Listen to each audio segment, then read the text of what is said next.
So hello guys, what's up and welcome back to my YouTube channel. It's me, your girl Barrister Neze, and this is Nezeville. How to find a good man, how to spot a kind man, how to locate a God-fearing man, how to bag a rich man.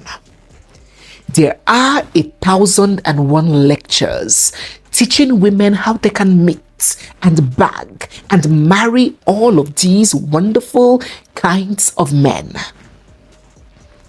Why then are a lot of women in the opposite kinds of marriages? Alas, only a very few people teach the flip side. In today's video, I am going to be teaching us how to know and how to get the man that will kill you.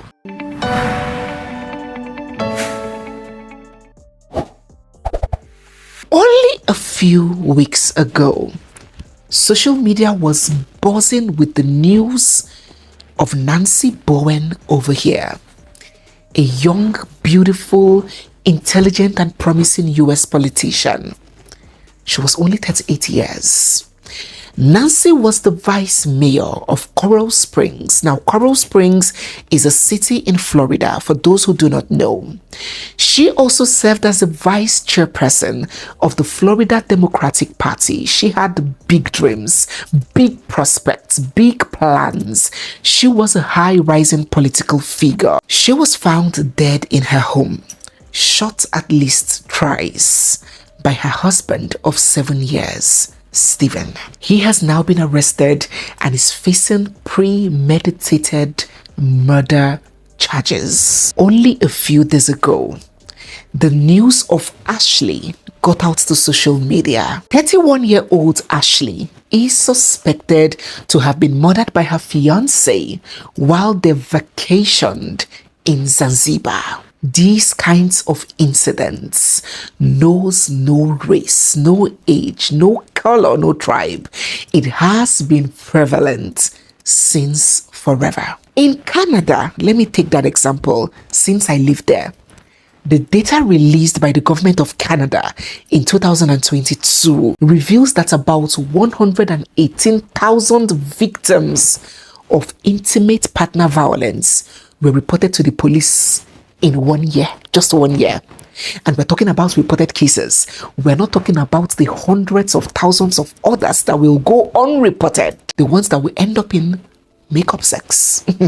This one is just reported in 1 year, and about 80% of those victims of that number are, of course, women and girls. It may or may not surprise you still on that 72% of women and girls killed in Canada were killed by an intimate partner or family member. In America, more than half of women who were murdered are killed by either current or former intimate partners. More than half of women who were killed were not killed by robbers or drug affiliations or those wild crime strangers. They were killed by either their husbands, boyfriends, or exes. These numbers are similar and even worse across board. I do not talk sentiments. I am talking statistics, verifiable. So if this can be the case in Canada, in an America, in civil countries where there is the deterrence of punishment for behavior, where there is the fear of repercussions, where the systems work, where there are structures that protect, not only protect, but offer services to sustain victims. And we have these kinds of data. So you can imagine countries like the ones you know, where anything goes, where women are deemed to be their husband's properties, where poverty is prevalent, where rape festivals are openly celebrated and practiced, where selective justice prevails, where with money you can get away with about anything, where the police will not even take cases of domestic violence seriously.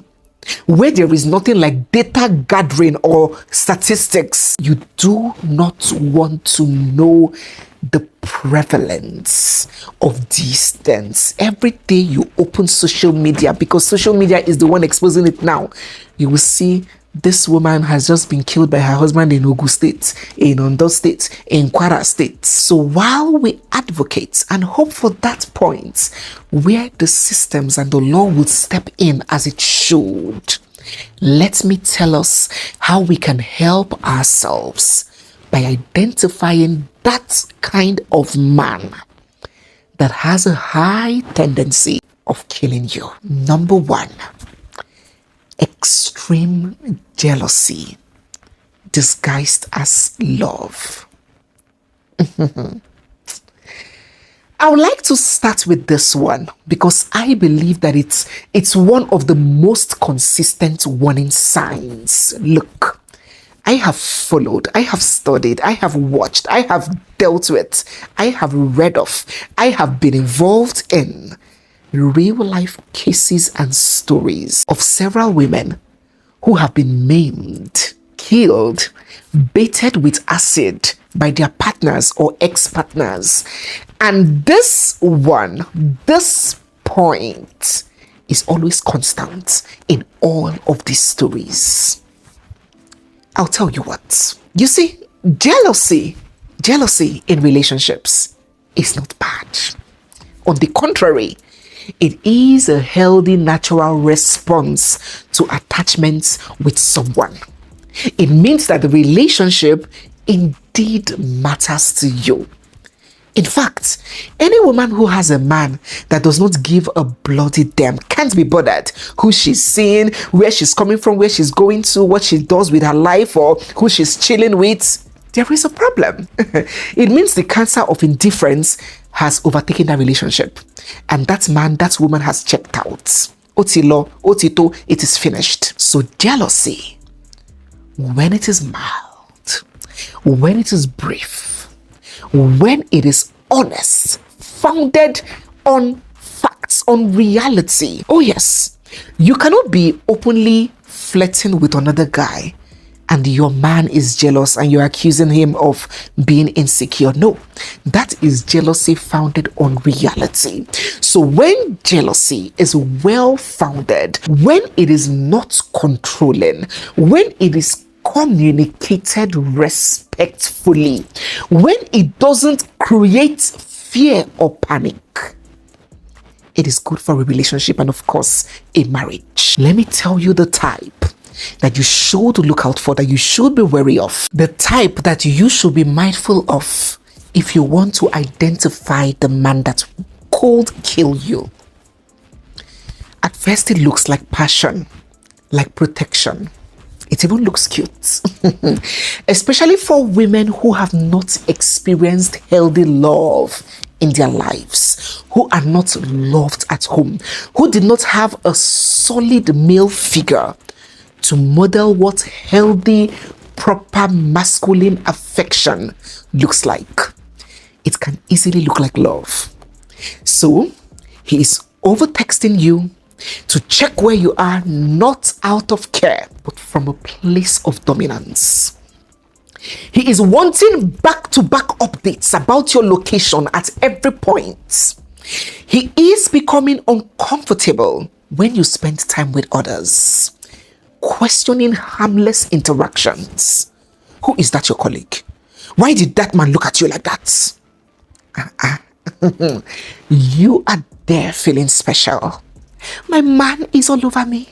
He's so obsessed with me. Oh, I pity you.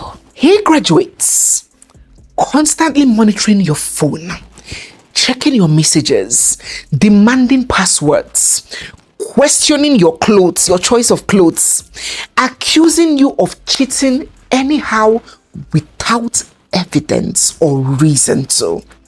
It's either you want to sleep with everybody or everybody wants to sleep with you. Surveillance behavior. Getting disproportionately triggered by minor events. I saw the way that man held your hand. I saw how he squeezed your hand. That is the end of the party. We are going home. disproportionate reaction. That thing that you thought is love is fatal jealousy and deadly control.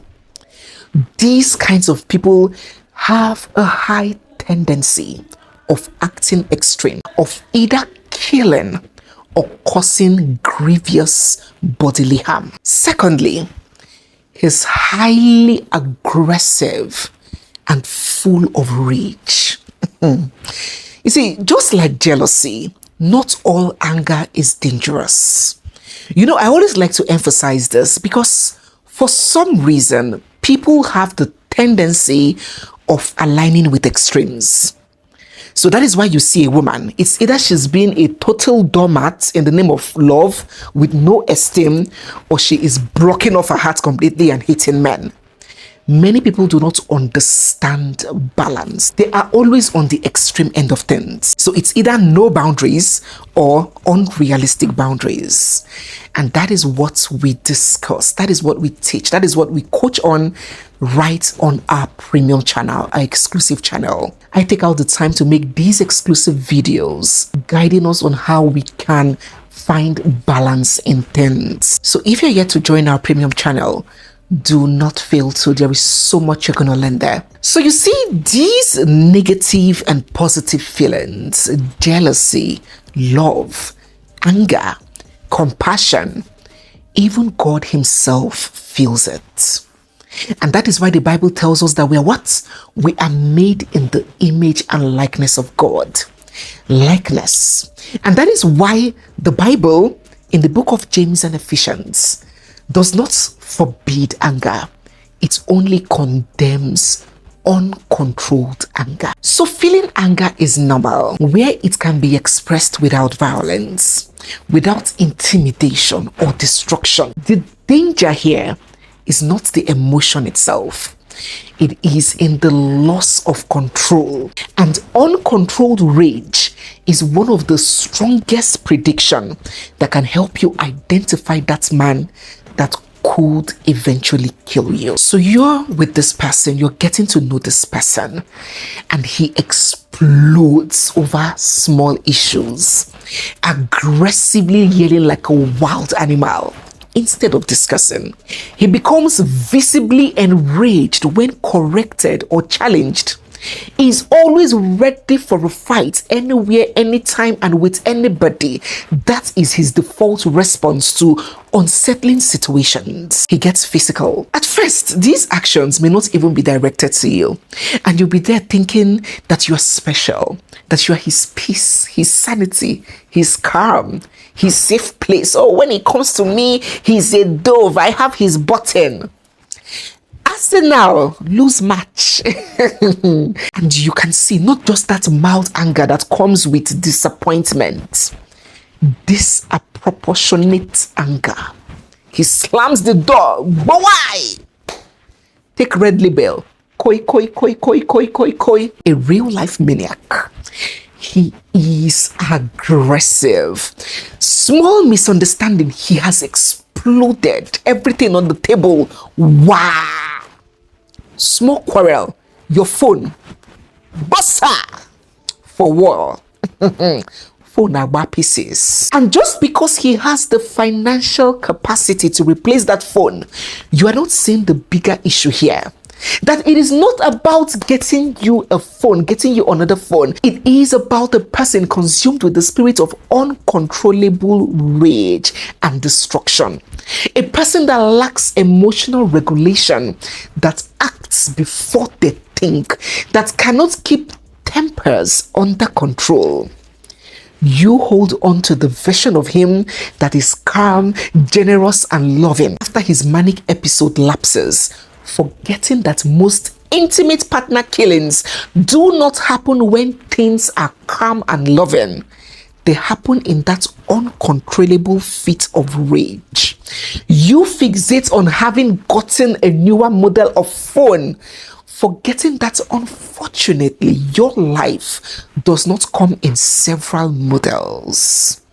Today, it was some fine china that was broken. Tomorrow, it could be your head. Today, he punched the wall severally in rage. Tomorrow, it may be your face. Number 3, and lastly, envious of your success. This one. You see, in healthy relationships and marriages, a partner's success is usually associated with shared pride and support. Have you ever seen a man proud of his woman? He's like a baby in a candy shop.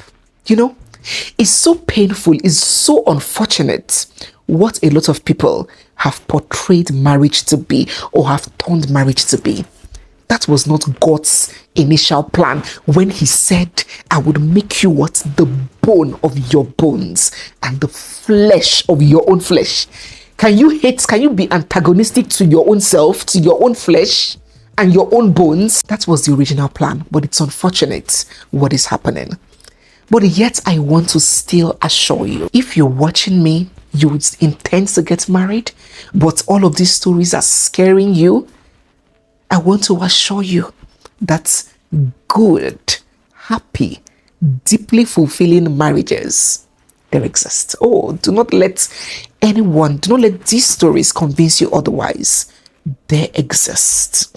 And by the special grace of God Almighty that I serve, with you doing your own parts, you will have a good, fulfilling marriage. You will never suffer a bad marriage. Because you see, a good marriage, oh God, it is about the best thing that can ever happen to anyone. So, in a healthy marriage or relationship, when you reach a new level, a new milestone, the first person that you should ordinarily be inclined to run to share with, to call and tell, to celebrate with is your partner. But in marriages with ugly patterns that lead to domestic violence murders, partners' achievements can come with persistent resentment and envy. Let me tell us how it starts, and I will give us the early signs, the middle stage, and the advanced stage. The early signs looks like this. Jokes about your success. No. Not the types of jokes that are sweet and kind and playful. The hostile ones with a bitter undertone. Sarcastic comments about your progress. Now, wow, you for become Dangote, now you for become Otedola under 24 hours now. Now, to know which one is a joke and which one comes from a place of envy, do not just check the words, check the tone, check the mannerism at which it is said, not the words. You know, some people don't know how to talk, some people can talk anyhow.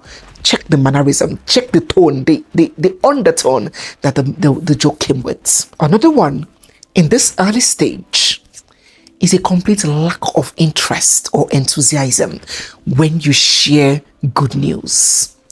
Constant discouragement instead of encouragement. Changing the subject when your success is being discussed, or avoiding celebrating your wins. Turning celebrations into tension, into problem. And you might be there thinking it's just moodiness. But if you check well, you will see that patterns are being repeated. It is not a one of them. Let us progress to the middle stage. It's still not physical yet at this point, just psychological. At the middle stage, you'll find them discouraging your career climb, mocking your ambition, withdrawing emotional support during your growth, acting distant after your accomplishments. You can see him looking at you in this way, distant when you just hit a new milestone. At the middle stage, you might find them creating conflicts when opportunities arise. You have an important interview, and that is exactly the day, that morning, when he would choose to start an argument, to refuse to support you logistically. to ensure that you are emotionally unstable before you leave. It is no coincidence. And then the final stage. This is where the risk becomes very real. Pure anger and hatred begins to show up when you earn more than him. Your success makes him feel belittled. There is nothing you do. You are disrespectful. You are not making him the man of the house. If you like, cut your head and put it on a spike. You start hearing those envy, danger, red flag words that usually comes before the calamity. Words like, now you have arrived, bah? Elon Musk, you think you are better than me. All this attention, all this money is getting into your head, bah? Pure envy, trying to make you feel guilty for being successful, comparing your success to his struggles as though it is your fault. At this point, they get overwhelmed with the fear of losing control over you, fear of being overshadowed. He gets consumed with that yearning, that need to reassert his dominance over you, especially if he's the kind of man that believes that a woman is and should remain inferior to a man, that a man is superior to a woman. The kind of man with the predisposed thinking that a successful woman cannot submit. Submissive, go down, bend down, submit. Obsessed with that. His favorite word out of the 783,000 words in the entire Bible is submission. He would rather take her out than let her tower over him, because that is exactly how he sees it. Towering. To him, it's not partnership, it's not collaboration, it is competition. It's you against me, not to have become one. Now, let me be realistic with you. The truth is that some men can somehow struggle emotionally with their wife's success. Maybe due to cultural expectations, his family background. He has seen his father as the odogu of the house that did all the caring and catering for his mother and called all the shots in the home. You know, so human beings can be funny. They can have weird thoughts. We all can have intrusive thoughts. Even as a woman, sometimes maybe your husband hits a certain milestone or promotion that is taking him out of the country. At that point, you might begin to, get that soul-kill feeling that, oh, how does this growth affect me negatively? Oh, he's not going to be around again. Is he going to get temptation there? That feeling can exist, but it doesn't have to be literal. We humans are sort of selfish beings. But when that becomes the overwhelming feeling that success brings, then that is where there is an issue. And no, not all of it ends in fatality. Don't get me wrong on this. Not every man who is envious of his wife or his woman will kill her. Some may just not support her. Some may even be challenged by it positively. Some may feel intimidated by it, but do not have to go to the extreme or lack the existing dysfunction to commit murder. What I am saying is that this kind of envy, combined with insecurity, embellished in entitlement, and then marinated in a person who maybe has the tendency of violence and aggression that I explained in point number 2, is a very, very, very dangerous mix. So yes, there are always signs. These are just 3. There are a whole lot more that I have to share and teach on this subject and around it. But just so this video doesn't get too long, we will stop here. And that is why it is very important to join our premium community, because these are the things that we discuss there in-depthly, step by step, guide by guide. Even if you have a good marriage or you think that you may have escaped that, you still need guided knowledge on these things. What about your daughters, your sons? We all need knowledge of these things. So for this video, if you have children who are teenagers, adolescents, young adults, send them this video. Send this video to them. Buy a copy of our book, The Unbroken Spirit. We shed light on similar things like this and how it starts. Many things that we attribute to luck or a lack of it is not. There are empirical, psychological, behavioral patterns and explanations to these things. And the importance of having knowledge of it and around it can never be overemphasized. May the souls of Nancy and Ashley and all the women and the men who have lost their lives in the hands of the very people who were meant to better those lives continue to rest in perfect peace. Amen. So guys, yes, we have come to the end of today's video. If you're new here, you're seeing my face for the first time, or if you've been watching without subscribing, don't forget to hit the subscribe button, give this video a big thumbs up, drop all your thoughts down in the comment section, join our premium and exclusive community, and stay glued for we have so much more coming your way. It's me, your girl Barrister Neze, and this is Nezeville. I'll see you guys in our next one. For now, bye.